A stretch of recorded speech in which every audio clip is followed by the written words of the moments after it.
Back. Really love being here. You know, for each Freedom Rally we have had a tradition, and that tradition is to acknowledge those people who are or have been in the military. And I'd like to ask any active duty military, would you please stand so we can acknowledge you at this time? Any active duty military?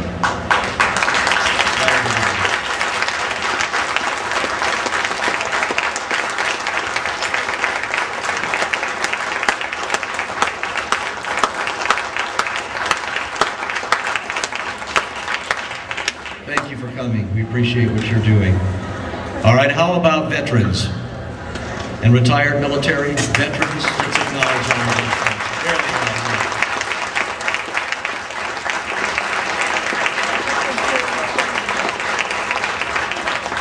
And finally, how about the moms and dads of active military? We need to honor you too.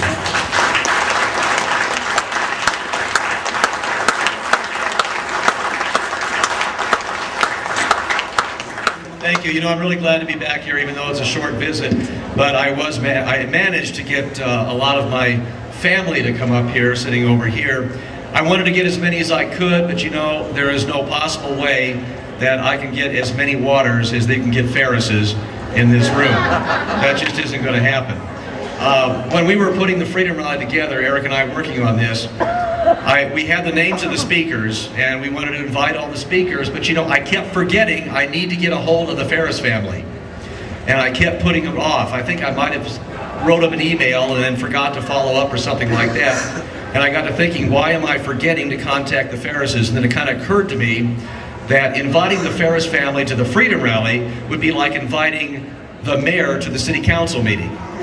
You know, it's going to, Chip, you do go to city council, don't you? Oh, okay, you do go to city council meetings. So, Ferris family, again, they are a part of the Freedom Rally.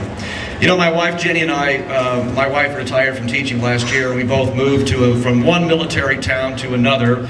We're living in Killeen, Texas, just about a mile and a half from the entrance to Fort Hood. Fort Hood, in case you're not familiar, around 209,000 acres, is the largest Army post that can support 2 armored divisions, and there they support the 1st Cavalry Division and the 4th Infantry Division. You'll notice the absence of a member of the Army on stage. I contacted Fort Irwin NTC and asked if we could have somebody represented here, and Major John Clearwater, who's the Public Affairs Officer, told me that this weekend they are heavily involved in training about 5,000 troops from the 4th Infantry Division from Fort Hood. And this is a priority, and they could not release anybody. I told them that I totally understood, because my son-in-law, who is in Killeen and at Fort Hood, and a member of the 4th Infantry Division, is also training right now, and he'll be deployed to Iraq sometime next month. So I certainly understood that. You know, I'm sure the Indian Wells Valley has breathed a sigh of relief with BRAC, what's happened with that.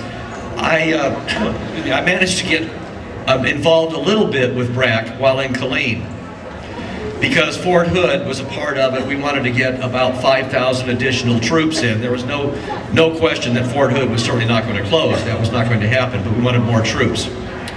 So a lot of the folks in Killeen boarded 4 buses. We all wore these same red shirts saying Fort Hood is good for America, and we all traveled to San Antonio for the BRAC hearings.